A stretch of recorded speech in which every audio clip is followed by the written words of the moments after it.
No sé si ponérmelo. ¿Aquí está bien? ¿Sí? Bueno, hermanos, pues la verdad que es un gozo el poder estar aquí en medio de vosotros, con el privilegio también de poder ser de bendición trayendo la palabra del Señor, y eso para tanto mi familia como para mí, pues estamos pasando de unos días estupendos entre vosotros. Gracias por vuestra hospitalidad, por el precioso día que pasamos ayer, visitando toda la Sierra del Segura, yendo al nacimiento del Río Mundo, y la verdad es que estamos muy contentos de estar entre vosotros, ¿no? Traigo saludos de la iglesia también. Muchos de vosotros conocéis a muchos de los hermanos allí en Málaga. Fina, de hecho, se iba a venir con nosotros, tenía muchas ganas de poder estar con vosotros este fin de semana, pero justo el viernes se levantó, que tenía problemas de salud, se encontraba regular y finalmente pues se quedó allí en Málaga, ¿no? Pero bueno, me dijo que la próxima seguro que se apunta si el Señor lo permite. Y deciros también que me resulta sorprendente. Yo estuve justamente aquí en Cortijos Nuevo hace 28 años. Estuve en la inauguración de esta iglesia. Seguramente muchos de vosotros estabais aquí. Claro, yo era un niño, creo que tenía 18 años. Y si en aquel día alguien me hubiera dicho que iba a estar 28 años después en el púlpito predicando, seguramente le hubiera dicho: tú estás loco, eso es imposible, ¿no? Sin embargo, fijaos cómo es la providencia del Señor. Me ha traído hasta aquí. Y aquí estoy delante de vosotros con temor, con temblor, pero con deseo de que el Señor nos pueda bendecir a través de su palabra. Y es lo que vamos a hacer en esta mañana. Vamos a ir a su palabra para que Él nos pueda hablar y vamos a orar a Él un momentito antes de exponerla. Padre, queremos en esta mañana darte las gracias por esta oportunidad nueva de estar congregados, por la comunión que podemos tener unos con otros, en base únicamente a los méritos de Cristo, a través del cual te pedimos en esta mañana, Señor, que tú abras nuestro corazón a tu palabra, que tú abras nuestro oído para poder entender las verdades que tú nos has revelado en ella, Señor, y que estas verdades puedan tener un impacto en nuestras vidas, Señor. Humanamente es imposible que podamos ser cambiados, pero, Señor, por tu Espíritu, tú puedes hacer ese milagro en nosotros, Señor. Transfórmanos, bendícenos, haznos crecer en fe en ti, haznos crecer en conocerte de una manera más íntima y más profunda. Señor, te pido estas cosas en el nombre de tu Hijo. Amén. Amén. Bien, pues os voy a invitar en esta mañana a que podáis abrir vuestras Biblias en el libro de Job. De hecho, hace algunas semanas, hablando con Alejandro, me decía: el libro de Job es un libro que se predica poco acerca de este libro. Y es cierto, es verdad que no hay muchas series o muchos predicadores que hayan dedicado quizá una serie completa para explicar cuál es el mensaje del libro de Job, ¿no? Sí que hay algunas, pero no es un libro de que él se predique con mucha frecuencia. Y es posible que la razón por la que no se predique es porque es un libro difícil de entender. Es un libro que nos plantea muchas preguntas, muchas de las cuales no tienen una contestación sencilla. Así que vamos esta mañana a ir al libro de Job. Yo he sido osado, pues voy a predicaros el libro de Job. Y no solo eso, sino que lo que me he propuesto es predicaros el libro de Job al completo, en una sola predicación. Son 42 capítulos, o sea que yo espero que hayáis venido bien desayunados, que vengáis con fuerza, pero no os preocupéis, no vamos a verlo versículo a versículo, ¿vale? Si no, estaríamos aquí seguramente hasta el fin de semana que viene y no habría terminado. Lo que quiero plantearos es una visión panorámica sobre el mensaje principal de este libro. ¿Qué es lo que el Señor quiere decirnos a través de la vida de Job y de lo que Él hizo en la vida de este hombre? Y terminaré con algunas aplicaciones. El libro de Job es un libro que siempre ha causado mucha perplejidad, porque cuando leemos este libro hay una pregunta que siempre aparece en nuestra mente. ¿Por qué un hombre que era íntegro, un hombre que amaba a Dios, alguien que era creyente, ¿por qué sobrevino tanta calamidad sobre este hombre? ¿Por qué Dios permitió que Job sufriese tanto, aparentemente de una manera gratuita? Y la pregunta es, ¿fue Dios justo al obrar de esa manera sobre la vida de Job? ¿Por qué Dios permite el mal en el mundo? Y no solo eso, sino que a veces permite el mal sobre la vida de sus propios hijos.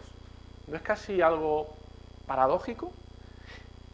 ¿Es Dios soberano en un mundo donde a veces lo único que vemos son guerras, terremotos, muerte, calamidad. ¿Por qué Dios permite todo eso? Son preguntas muy profundas. Son preguntas que son muy difíciles de contestar, pero creo que el libro de Job fue escrito precisamente para aportarnos mucha luz y darnos una respuesta a esta pregunta. Y Dios lo hace a través de la experiencia de lo que pasó este hombre llamado Job. Mirando a lo que Job experimentó, no sé si alguna vez te has planteado lo siguiente. Todos sufrimos en alguna otra medida, pero una cosa es que tú experimentes una tragedia repentina en tu vida, la pérdida de un familiar, que quizás muere por una enfermedad, una terrible enfermedad incurable que llega a tu vida. Eso es algo que te impacta, ¿verdad? Pero fija, una cosa es un sufrimiento temporal que puede pasar en tu vida y otra cosa es experimentar el sufrimiento implacable de esa pérdida o de esa enfermedad por muchísimo tiempo en tu vida. Hay una gran diferencia. Se ha comprobado con frecuencia que hay hombres, incluso no creyentes, que tienen la capacidad de reaccionar con una fortaleza sorprendente ante la muerte, por ejemplo, en un accidente de su cónyuge. Pero fijaos que estas personas se derrumban poco después cuando vuelven a la normalidad de su vida y entonces comienzan a asimilar la realidad de la soledad, día tras día, día tras día. Fueron fuertes en un principio, ¿no? Pero a medida de que pasa el tiempo y ese sufrimiento es continuo en su vida, se acaban derrumbando. Incluso en el momento de la tragedia, muchos creyentes reciben la gracia de sostener con una fortaleza que solamente puede provenir de Dios, y esa fortaleza les lleva a agarrarse y aferrarse a Dios con fe, ¿no? Como dijo Job, el Señor dio, el Señor quitó, bendito sea el nombre del Señor. Hay creyentes que experimentan en parte lo que Job experimentó, pero luego, bajo la implacable secuencia de días en el hospital o largos periodos de soledad, a veces el creyente por momentos termina derrumbándose en sollozo y se encuentra completamente perdido. No sabe qué está pasando en su vida. De hecho, se sabe incluso en la guerra, soldados son personas que están entrenadas para la guerra, son personas con una fortaleza muy superior al resto de los demás, que incluso en una situación de peligro donde se encuentra que una bomba a su lado ha explotado y le ha arrancado incluso una pierna, son capaces de correr con ese muñón en carne viva para ponerse a salvo o incluso salvar a un compañero. Pero luego a estos mismos soldados los ve llorando como un bebé ante el dolor de la cirugía y el proceso de curación de sus heridas o el verse incapaces de caminar por el resto de sus vidas. Una cosa es soportar la tragedia repentina, otra cosa es sufrir ese dolor y ese sufrimiento durante días, semanas o incluso meses en tu vida. Y fijaos, ese contraste es algo que observamos en la vida de Job. Job no solamente sufrió una tragedia repentina, sino que lo que vamos a ver a lo largo del libro es cómo ese sufrimiento y ese dolor permaneció por mucho tiempo en la vida de este hombre. Y vamos a ver qué es lo que nos enseña el Señor a través de eso. Fijaos, el libro comienza, y si tenéis abierto vuestra Biblia, vamos a ir saltando un poquito de versículos, porque ya os digo que vamos a ver una visión panorámica. Pero este libro comienza en el capítulo 1, donde se nos relata cómo en una sola tarde, este hombre, que era un hombre respetable, un hombre bueno, que ayudaba a gente, un hombre que temía a Dios, que ofrecía sacrificios cada día por sus hijos, nos dice este libro al principio que en una sola tarde perdió este hombre a sus 10 hijos y perdió todas sus riquezas, en una sola tarde. Ambas tragedias le ocurrieron a él, y cuando esas tragedias vinieron a su vida, fijaos que Job se aferró a su fe y reverenció al Dios soberano. Allí en el 1:21, cuando él le ocurrió todo eso, ¿sabéis lo que dijo Job? Desnudo salí del vientre de mi madre y desnudo volveré allá. Jehová dio, Jehová quitó. Sea el nombre de Jehová bendito. Oh, madre mía, no todo el mundo puede decir eso ante una tragedia, como la que Job recibió, ¿verdad? Y en el 2:10, fijaos, cuando su propia mujer le aconsejaba que se maldijera a Dios y que se muriera de una vez, fijaos, ¿qué dice Job? ¿Recibiremos de Dios el bien y el mal no lo recibiremos? Fijaos, en medio de una tragedia repentina, Job se aferró a Dios y él afirmó el absoluto control de Dios sobre todas las cosas que le estaban ocurriendo. ¿Y qué hizo? Se inclinó ante Dios en adoración. Jehová Dios, Jehová quitó, bendito sea tu nombre. Pero fijaos, la fe de Job, el que él en medio de esa situación reverenciase a Dios, no fue recompensado con una rápida curación de su enfermedad, no fue el compensador con una restauración inmediata de sus bienes ni de sus hijos. Fijaos, Job en el capítulo 7, cuando esa tragedia continúa en su vida y él sigue sufriendo, fijaos lo que dice él. Dice en el 7, 2 al 3, como el siervo que suspira por la sombra y como el jornalero espera el reposo de su trabajo. Vosotros que muchos trabajáis en el campo, cuando habéis tenido un día duro de trabajo, estáis como anhelando ese descanso. Dice, así he recibido meses de calamidad y noches de trabajo me dieron por cuenta. Fijaos, Job había estado sufriendo durante meses completos. Había estado pacientemente esperando la restauración de su salud y sin embargo lo que recibió fue la implacable y prolongado y un implacable sufrimiento y dolores día y noche. Y la pregunta que surge es, ¿por qué? ¿Por qué Job sufre y además de una manera prolongada en su vida? ¿No había demostrado Job que Dios era su mayor tesoro, su más preciado tesoro, que él honraba al Señor a pesar de lo que había recibido? Job había honrado al Señor con sus palabras y con sus hechos desde el principio del libro. El honor de Dios había sido defendido por el propio Job en medio del sufrimiento. ¿Por qué Dios no restablece ahora la fortuna que Job tenía? ¿Por qué no restablece la salud que tenía en un principio? ¿Por qué el libro de Job no pasa directamente ya al capítulo 42, donde todos sabemos el final? Que Dios le restaura todas las cosas, pero no. Él tiene que pasar por ese largo proceso. Creo que la respuesta es porque seguramente Job y seguramente nosotros tenemos mucho que aprender acerca del sufrimiento y acerca del carácter de Dios, de cómo Él obra en este mundo y cómo Él obra en nosotros. Todos esos meses por los que Job pasó de sufrimiento y dolor tienen muchísimo que enseñarnos a nosotros. Si el libro de Job hubiese pasado del capítulo 2 al capítulo 42 directamente, yo creo que nos perderíamos el punto principal de este libro, la enseñanza principal de este libro, y tendría poca enseñanza para aquellas personas que pasan un largo periodo de prueba, aquellos que están pasando por dificultad y parece no terminarse, parece no haber luz al final del túnel. Por eso creo que Dios en su providencia nos da estos 29 capítulos donde van a contarnos cómo fue ese proceso por el que Job pasó, porque ahí es donde quiere el Señor enseñarnos algo acerca de su carácter. Él quiere enseñarnos una verdad más profunda acerca de nuestro propio corazón y del propio carácter de Dios. Ahora, fijaos cómo experimentó Jehová todo este proceso. Allí vemos en el versículo 2:11, donde se nos relata que cuando los amigos de Job se enteraron de la desgracia que le había ocurrido, estos tres amigos vinieron a ver a Job. Querían consolarle, querían ayudarle, querían ver si en alguna manera podían aliviar el sufrimiento de Job.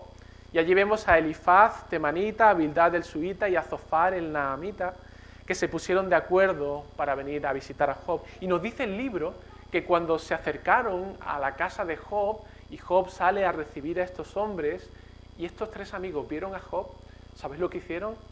Se hincharon de llorar. Se hincharon de llorar y rasgaron sus vestiduras y esparcieron polvo sobre sus cabezas. Esto es lo que hacían antiguamente para mostrar el dolor que ellos sintieron al ver cómo estaba Job. Se sentaron con él allí y dice que se estuvieron durante 7 días y 7 noches sin decir ni una sola palabra al lado de Job, porque no tendría, se quedaron mudos al ver la situación en la que estaba este hombre. Madre mía, lo que ha venido sobre la vida de él. ¡Qué sufrimiento! Y lo que vemos en todos estos 29 capítulos, hasta el capítulo 31, son las conversaciones que Job tiene con sus amigos. Si os entretenéis en casa y leéis detenidamente esos 29 capítulos, vais a encontrar una estructura muy interesante porque son 3 bloques de diálogos que Job tiene con sus amigos. Y es un diálogo intercalado. Un primer diálogo de Elifaz, el primer amigo, que va a explicarle o tratar de dar una explicación de por qué Job está viviendo lo que está viviendo, y luego Job responde. Luego Bildad, su amigo, vuelve a hablar a Job, Job responde a Bildad. Luego Zofar, su amigo, va a darle su visión del asunto y Job va a responder. Y esto se repite 3 veces a lo largo de estos 29 capítulos. Y fijaos cómo comienza. Vamos a ver un poquito más en detalle ese primer ciclo solamente. Estos 3 amigos están con Job, están en silencio, no saben qué decir, y ahora Job sí que abre su boca. De alguna manera, después de esos 7 días de silencio, Job ya no puede aguantar más y él dice algo. Él posiblemente, por todo ese sufrimiento que había pasado, él ya no puede callarse. Y dice lo siguiente, capítulo 3, versículo 1 al 3. Dice, después de esto abrió Job su boca y maldijo su día. Y exclamó Job y dijo, perezca el día en que yo nací y la noche en la que se dijo, varón es concebido. Palabras duras, ¿verdad? Semanas de dolor incesante habían hecho mella en la serenidad de Job. Ahora, en un sentido, Job no le ve sentido a todo lo que él está experimentando. Él cuestiona, en cierta manera, a Dios y le dice, Señor, ¿por qué no morí al nacer? ¿Para qué nací? Si lo único que voy a experimentar ahora es dolor y sufrimiento. ¿Por qué me recibieron la rodilla? ¿O por qué los pechos de mi madre me amamantaron y me dieron vida? ¿Por qué por qué se le da luz al que está en miseria y vida al que está amargado de alma, que anhela la muerte y que no llega? Fijaos, la situación de Job es desesperada. Él no encuentra un sentido a todo lo que está pasando. Él no puede ver ninguna razón por la que se le haya dado la vida y aunque se le conserve la vida, cuando lo único que va a estar experimentando dolor y miseria. Y por eso en un sentido protesta, ¿por qué nací? Nunca debía haber nacido. Y por supuesto esto es una protesta contra Dios. Señor, ¿por qué tú permitiste que yo naciera? Si ahora lo único que estoy es sufriendo. Y Elifaz, su amigo, interrumpe ese discurso de Job y él va a tratar de darle una explicación. Él piensa, Job, yo te voy a explicar por qué estás sufriendo.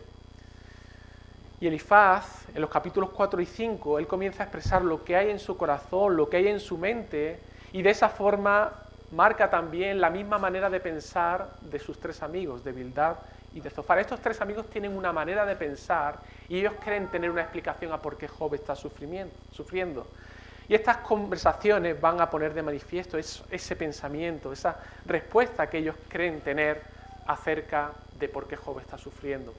Fijaos, ¿cuál es el principio teológico de Elifaz y sus amigos? Nos lo dice el capítulo 4, versículos 7 y 8. Dice allí, estas son palabras de Elifaz a Job, dice, recapacita ahora, ¿qué inocente se ha perdido? ¿Y en dónde han sido destruidos los rectos? Como yo he visto, los que harán iniquidad y siembran injuria, la siegan. En otras palabras, lo que Elifaz le dice a Job es, tengo una respuesta a por qué tienes sufrimiento. El sufrimiento siempre es el resultado de tu pecado. La gente que es pecadora van a recibir siempre un castigo de Dios, pero los inocentes nunca sufren dolor ni castigo. Ellos no perecen. El sufrimiento es el resultado del pecado que hay en tu vida. Y la prosperidad es el resultado de tu propia justicia y de tu integridad delante de Dios. Esto es lo que se conoce y es la manera que tenía de pensar el mundo en el que Job vivía. Se llama el principio de retribución. Este principio de retribución lo que cree es que Dios a los buenos siempre bendice y Dios al malvado siempre lo castiga. Eso es lo que hay en la mente de los amigos de Job. Ahora la pregunta es, ¿funciona así el mundo de Dios? ¿Funciona siempre de esta manera?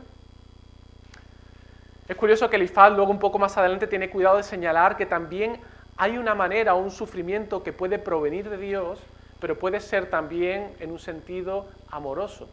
Porque dice, he aquí, bienaventurado es el hombre a quien Dios castiga, por tanto no menosprecien la corrección del Todopoderoso. Así que es verdad que Elifaz también matiza y dice, es posible que alguien pueda sufrir maldición y castigo de parte de Dios, pero en este caso la explicación es que Dios está disciplinando a esta persona con el fin de atraerlo.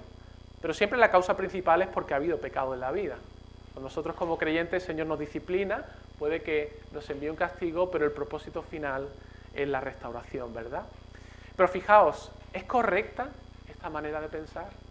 ¿Dios siempre castiga al malo y al que justo, al que es íntegro, siempre hay bendición en su vida? ¿Funciona así el mundo de Dios? Creo que no. Elifaz está haciendo un uso incorrecto, insensible y superficial de su teología. Insensible porque, fijaos, en primer lugar, Elifaz está reprendiendo a Job por estar impaciente y por estar consternado. Él le dice, mas ahora que el mal ha venido sobre ti, te desalientas, y cuando ha llegado a ti, te turbas. Hermano, puede ser desalentador que alguien nos anime de esta manera a nosotros. Y esto creo que tenía que ser una aplicación para nosotros. Cuando vemos a alguien que está sufriendo y te acercas a él y dices, bueno, no te preocupes, ¿no? O sea, te ha venido, a veces lo pasas bien, a veces mal, pero oye, no es para tanto, ¿no? En un sentido, esto es lo que Elifaz está haciendo con Job, ¿no? Así que, hermano, cuídate de cómo te acercas a un hermano que está sufriendo, no minimices su dolor. A veces es casi mejor hacer lo que hicieron al principio, quédate callado, abraza a tu hermano, consuélale, pero quizás no tienes la respuesta a su dolor. Pero fijaos, Elifaz no hace esto de esta manera. Él le da una reprimenda a Elifaz que creo que fue innecesaria a un hombre que nos decía que era íntegro y que era justo delante de Dios y que está pasando por dolor y sufrimiento. Luego, fijaos, insinúa que Job no ha buscado realmente a Dios como debería. Él dice en el capítulo 5, versículo 8, esto Elifaz le dice a Job, ciertamente yo buscaría a Dios y encomendaría a Él mi causa.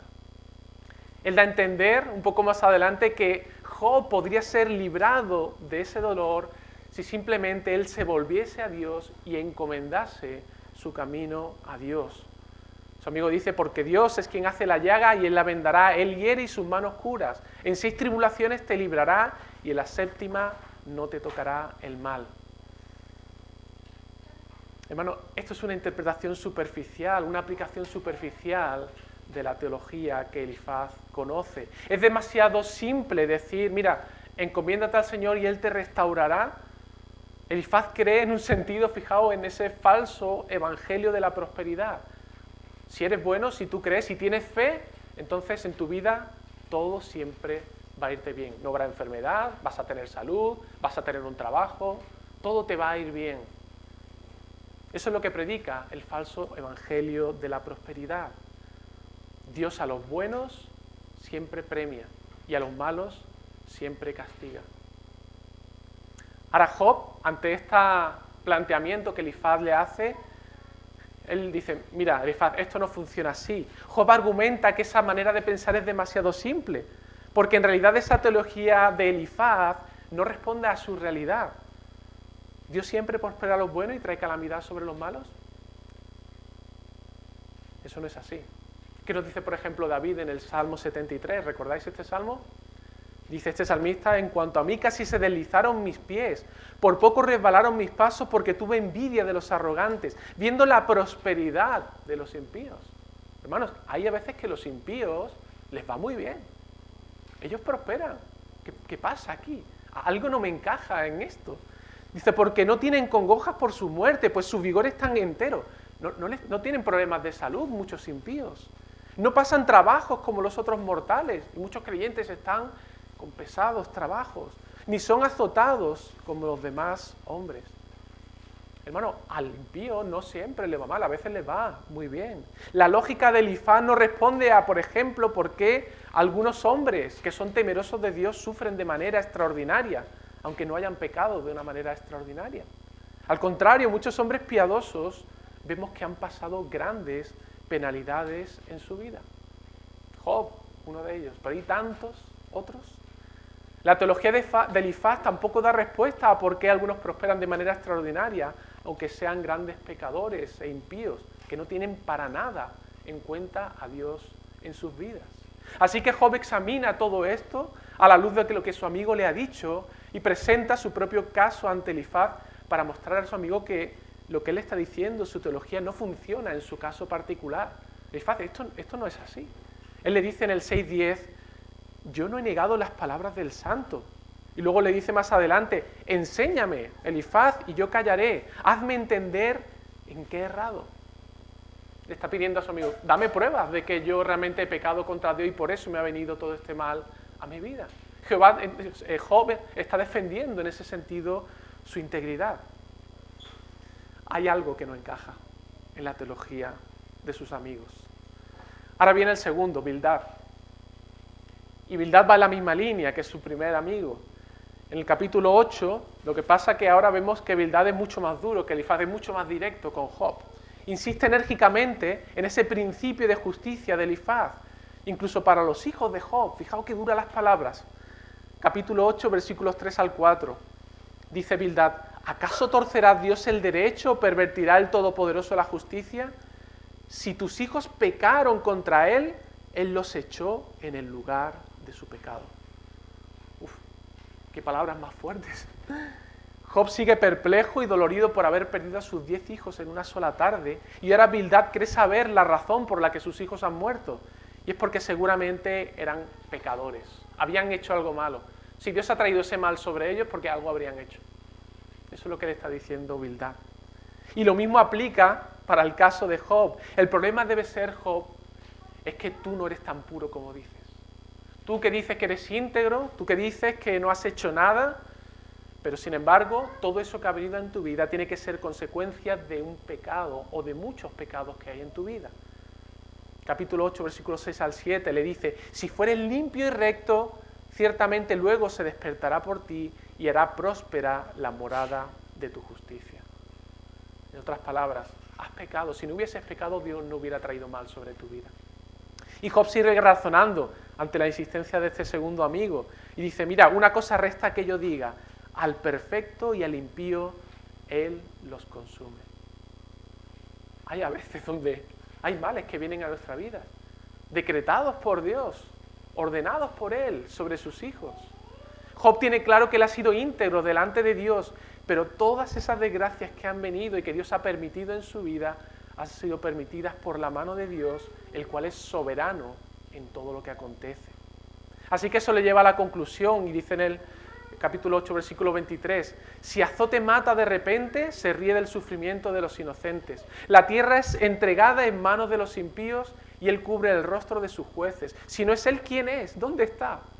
Fijaos, Job está en un sentido desesperado porque no encuentra la respuesta. Él está perplejo. Así que, o bien Dios no es soberano, o todo esto viene de parte de otra persona. ¿Y quién es esa persona? Si Dios es el único soberano, Señor, no lo entiendo. No lo termino de entender. Si yo creo en su soberanía, si creo que Dios gobierna el mundo, no termino de entender por qué Dios está actuando de esa manera conmigo. Es como si actuase poniéndose una venda sobre los ojos, como si no le importase el sufrimiento que está pasando en mi vida, como si hubiese dejado mi vida en manos de los impíos del mundo. Señor, eso es lo que parece, pero no lo entiendo. Y Job sigue insistiendo en que él no ha sido culpable de nada. No es que Job no fuese pecador, como todos somos pecadores, pero él sí que está defendiendo que él ha sido íntegro delante del Señor. Y por eso él ora al Señor en el capítulo 10. Dice, ¿son tus días como los días del hombre? ¿O tus años como los tiempos humanos? Para quien quiera mi iniquidad y busquen mi pecado. Aunque tú sabes que yo no soy impío y que no hay quien de tu mano me libre. Job reconoce dos realidades. Dios es soberano. Todo lo que recibimos está bajo el control de su poder.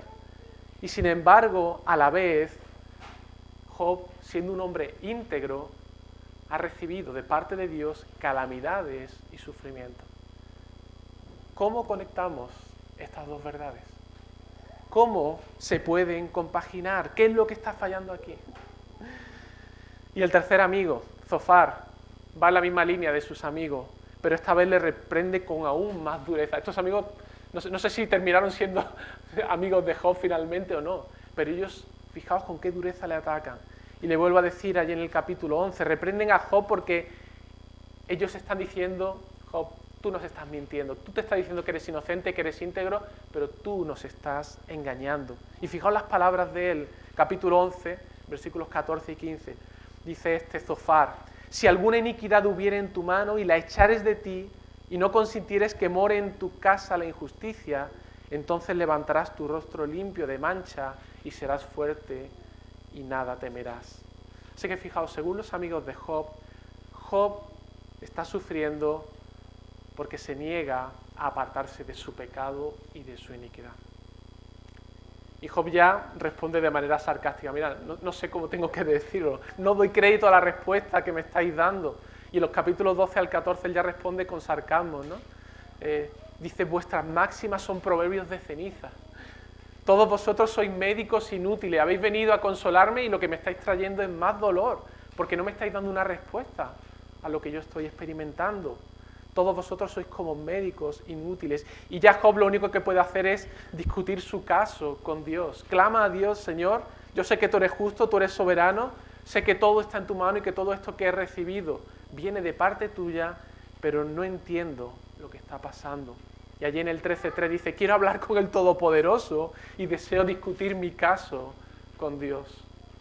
Hermano, es lícito cuando a nuestra vida a veces viene dolor, sufrimiento y no tenemos una respuesta.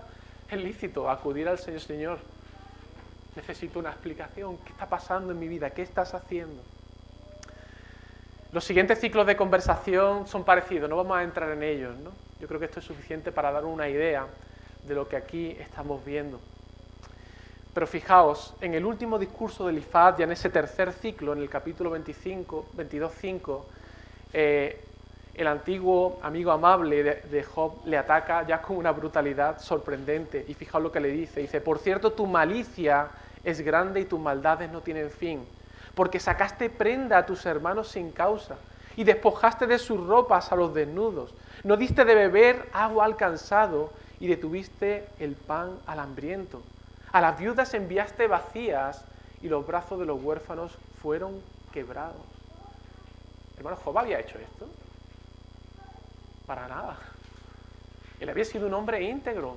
Era alguien conocido en su vecindario por ser, al contrario, generoso con la gente. Y sin embargo, sus amigos le están ahora incluso llegando a acusar falsamente. Estos que venían a consolar a su amigo terminan acusándole a él de una manera dura y sin pruebas contra Job.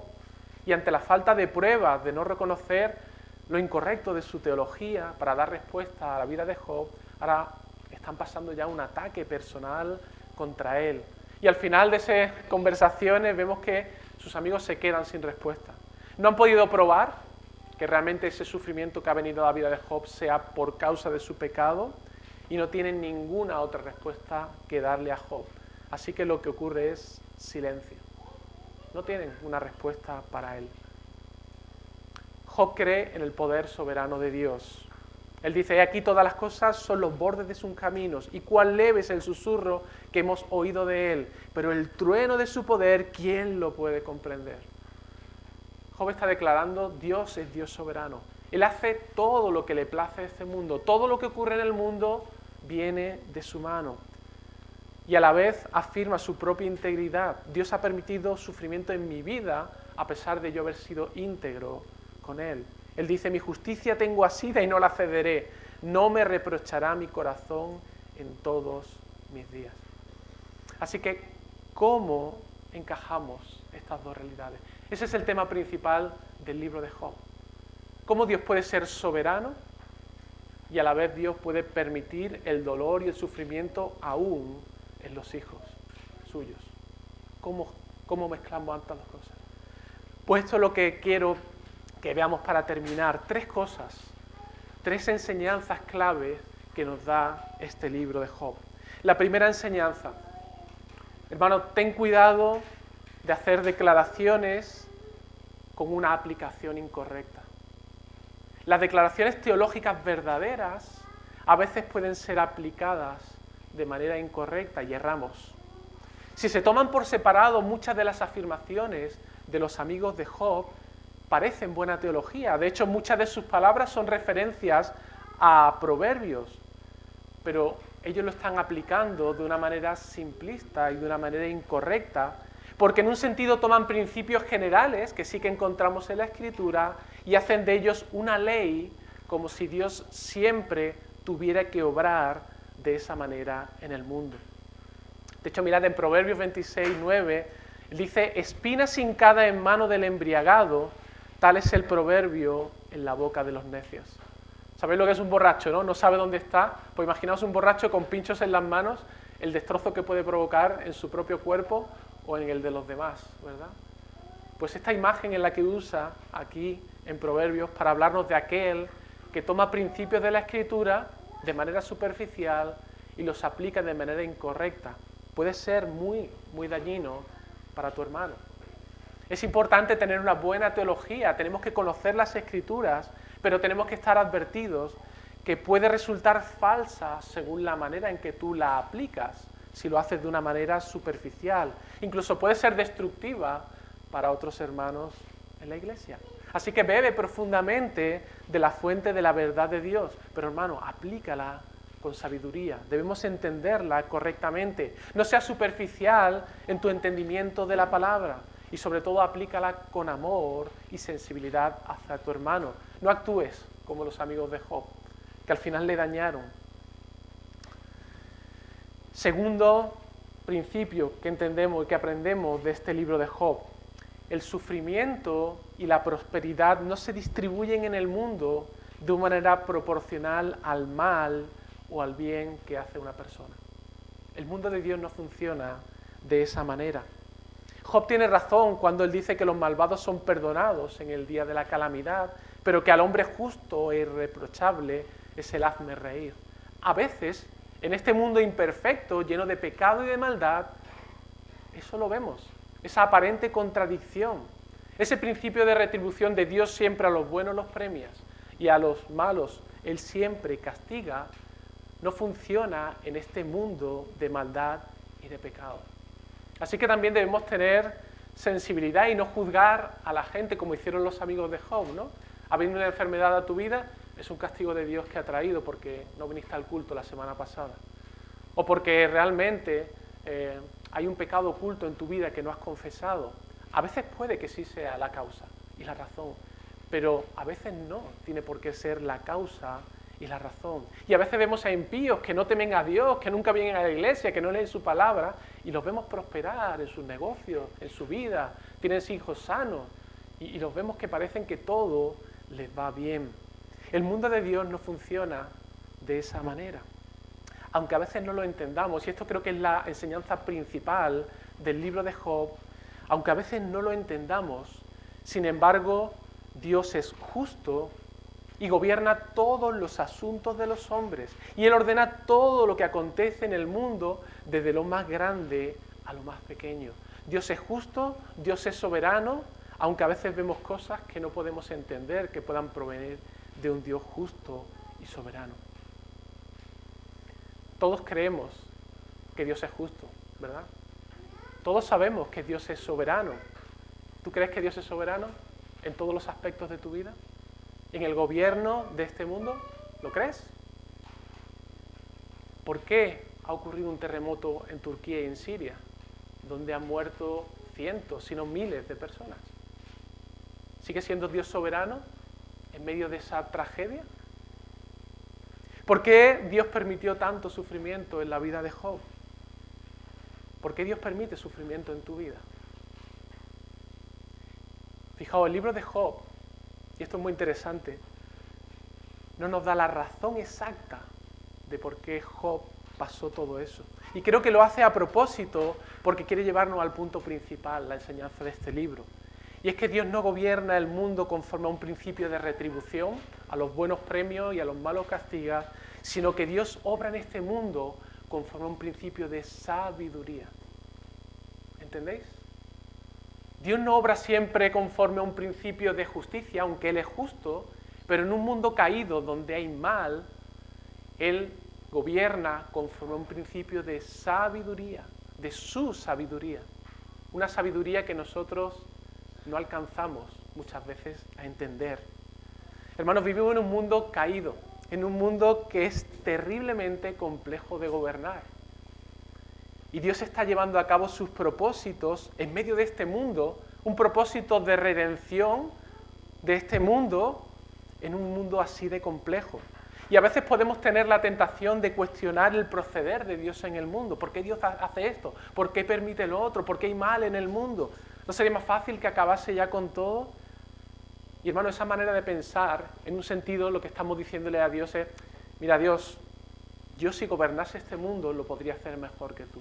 Yo no permitiría este dolor, no permitiría este sufrimiento, no permitiría ese terremoto en Siria.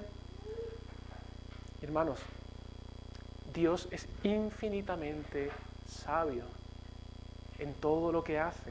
Él sabe las implicaciones de cada uno de los acontecimientos que ocurren en este mundo y en tu vida y cómo eso puede impactar a otra persona y cómo eso tiene implicaciones en cientos de miles de personas.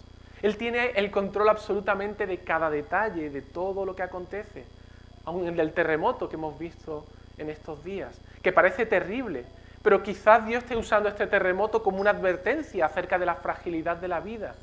Y eso puede hacer que miles de personas, dándose cuenta de la fragilidad de la vida, se puedan acercar en arrepentimiento y por la fe puedan acercarse a Cristo para salvación de algo más importante que sus cuerpos, la salvación de su alma. Una enfermedad terminal que pueda llegar a tu vida, que pueda ser usada para manifestar el poder de Dios en ti y que puedas afrontarla con tal entereza, de manera que ese testimonio puede impactar la vida de una o de muchas personas y que el Señor traiga salvación a esta persona. Misioneros, siervos fieles del Señor, que han ido a otros países para predicar el Evangelio, para la salvación de almas y que vemos que han sido asesinados por gente impía. Y Dios ha permitido que estas personas mueran, pero que finalmente la sangre de estos mártires ha servido como testimonio incluso a sus propios asesinos para traer salvación a este pueblo. Sabiduría de Dios, sabiduría de Dios. Hermanos, no podemos cuestionar la sabiduría de Dios. Cuando Dios le da una respuesta a Job al final de este libro, ¿cómo comienza la respuesta de Dios? ¿Qué le dice Job a Dios? Señor, explícame por qué me está pasando todo esto. Cuestiono en un sentido por qué viene. No entiendo, Señor. Y Dios le dice a Job, ¿quién es ese que oscurece el consejo con palabras sin sabiduría? Y Dios va a estar durante varios capítulos diciéndole a Job, ¿dónde estabas tú cuando yo fundaba la tierra? ¿Quién ordenó las medidas? ¿Lo sabes tú? ¿Quién extendió sobre ellas el orden? Y empieza a relatar de cantidad de cosas. ¿Os dais cuenta? Lo que Dios le está diciendo a Job es, Job, todo lo que yo hago en el mundo viene ordenado por mi sabiduría. Yo sé lo que estoy haciendo. Aunque tú no lo entiendas, yo sé lo que estoy haciendo. ¿Es sabiduría contender con el omnipotente? ¿Es sabiduría? No, hermano, no es sabiduría. A veces como creyentes vemos como por un cristal oscuro.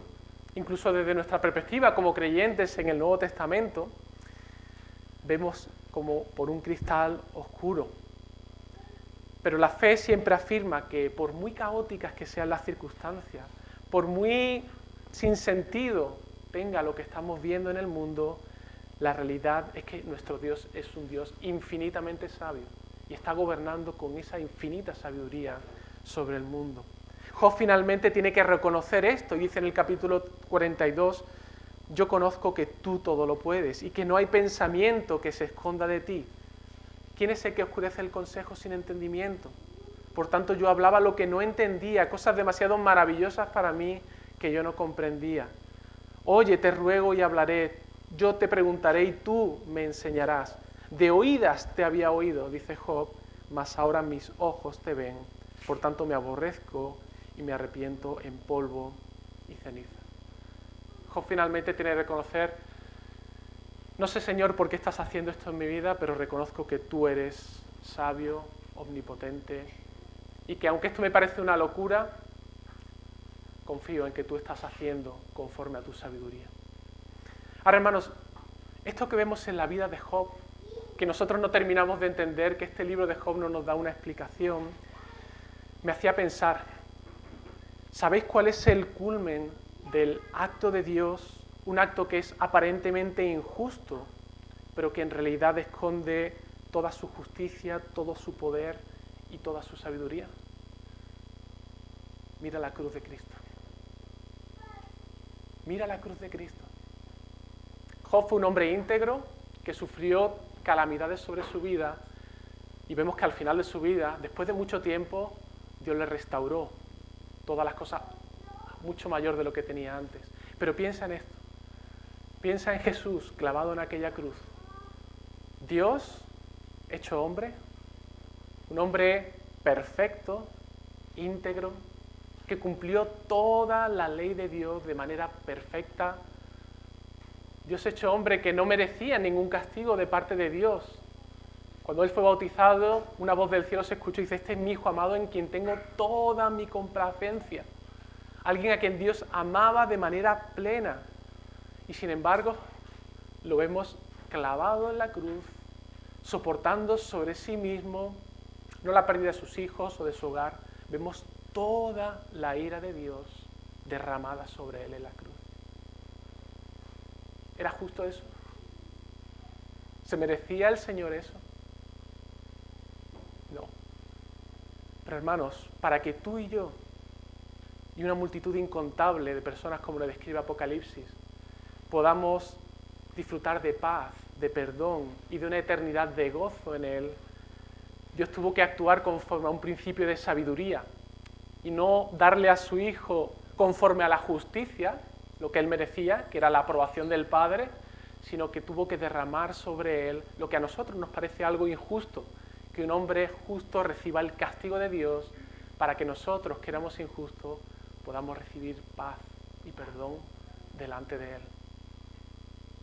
Para que al final de todo, eso que a nosotros nos parece locura o nos parece injusto, ese principio de sabiduría, tenga como fruto el que algo glorioso, una bendición para todas las naciones de la tierra, para que tú y yo podamos disfrutar de un paz, de un gozo, de algo inefable, de algo que el Señor ha prometido darnos. Perdón de nuestros pecados, restauración a una relación perfecta con Él y disfrutar de una herencia para siempre.